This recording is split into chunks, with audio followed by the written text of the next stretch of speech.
भारत के पड़ोसी बांग्लादेश में भयंकर बवाल देखने को मिल रहा है और इस बवाल ने श्रीलंका और अफगानिस्तान की याद ताजा कर दी। भयंकर, आगजनी और भीषण हिंसक हो रही है। हालात बेकाबू हो चुके हैं। प्रधानमंत्री शेख हसीना देश छोड़कर भागने के लिए मजबूर हो गई और सेना अंतरिम सरकार बनाने की तैयारी में जुट गई। अचानक ये सब कैसे हो गया? क्या है इतने बड़े तख्तापलट के पीछे की कहानी? आपको इस वीडियो में एक एक कर बताते हैं। प्रधानमंत्री शेख हसीना के विरोध में प्रदर्शनकारियों ने जोरदार प्रदर्शन किया और इस दौरान प्रदर्शनकारियों और सत्तारूढ़ पार्टी के समर्थकों के बीच में झड़पें भी शुरू हो गई, जिसने देखते ही देखते भीषण हिंसा का रूप ले लिया। माना जा रहा है कि बीते दिनों बांग्लादेश सरकार की ओर से कट्टरपंथी दल जमात ए इस्लामी पर लगाए गए बैन के बाद शुरू हुआ छात्रों का प्रदर्शन बढ़ता चला गया और इसने हिंसा का रूप ले लिया।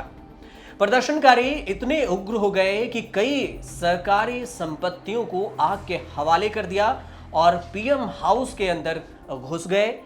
वीडियो में प्रदर्शनकारियों को पीएम हाउस के भीतर घुसकर मौज मस्ती करते हुए भी देखा जा सकता है।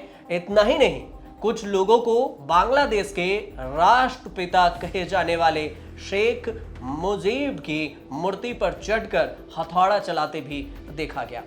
इस पूरे घटनाक्रम ने 2022 में श्रीलंका में हुए बवाल की याद ताजा कर दी। हालात ये हैं कि बांग्लादेश की प्रधानमंत्री शेख हसीना ने प्रधानमंत्री पद से इस्तीफा भी दे दिया और बांग्लादेश छोड़कर दूसरे देश की शरण के लिए रवाना हो गई।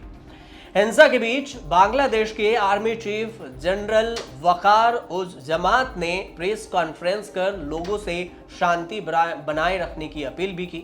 देश को संबोधित करते हुए उन्होंने कहा कि आपकी मांगे हम पूरी करेंगे, तोड़फोड़ से दूर रहिए। आप लोग हमारे साथ चलेंगे तो हम स्थिति बदल देंगे। मारपीट, अराजकता, संघर्ष से दूर रहिए। हमने आज सभी पार्टी नेताओं से बातचीत की है। बांग्लादेश में सेना अंतरिम सरकार बनाएगी। दरअसल शेख हसीना सरकार ने हाल ही में जमात ए इस्लामी, इसके स्टूडेंट ब्रांच और इससे जुड़े अन्य संगठनों पर प्रतिबंध लगा दिया था। ये कदम बांग्लादेश में कई हफ्ते तक चले हिंसक विरोध प्रदर्शनों के बाद उठाया गया था।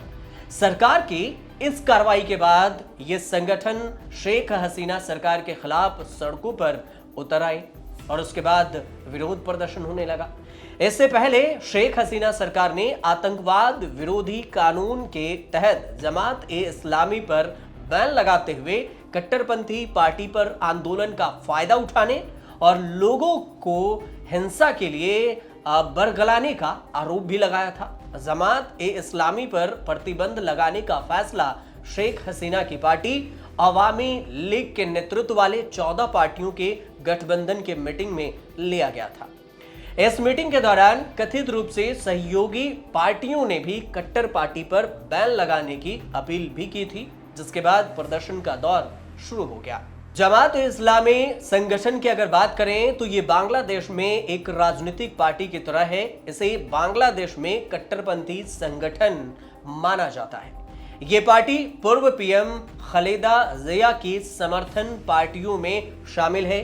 जमात ए इस्लामी की स्थापना 1941 में ब्रिटिश शासन के दौरान हुई। आपको ये भी बता दें कि जमात ए इस्लामी का बांग्लादेश में अल्पसंख्यक हिंदुओं पर हमला करने में भी इसका नाम आता रहा है। मानवाधिकार संस्थान एमनेस्टी इंटरनेशनल ने अपनी एक रिपोर्ट में कहा कि जमात इस्लामी और छात्र शिविर लगातार बांग्लादेश में हिंदुओं को निशाना बनाते रहे हैं।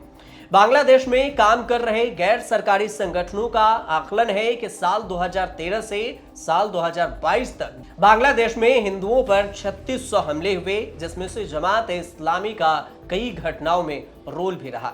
अब आगे देखने वाली बात यह होगी कि इस तख्तापलट के बाद आने वाले दिनों में बांग्लादेश में क्या नया राजनीतिक बदलाव देखने को मिलता है। सेना की सरकार देश चलाने में कितना कामयाब हो पाती है। फिलहाल इस पर कोई बड़ी अपडेट आती है अगर तो फिर न्यूज़ तक आपको जरूर बताएगा। तब तक आप देखते रहिए न्यूज़ तक।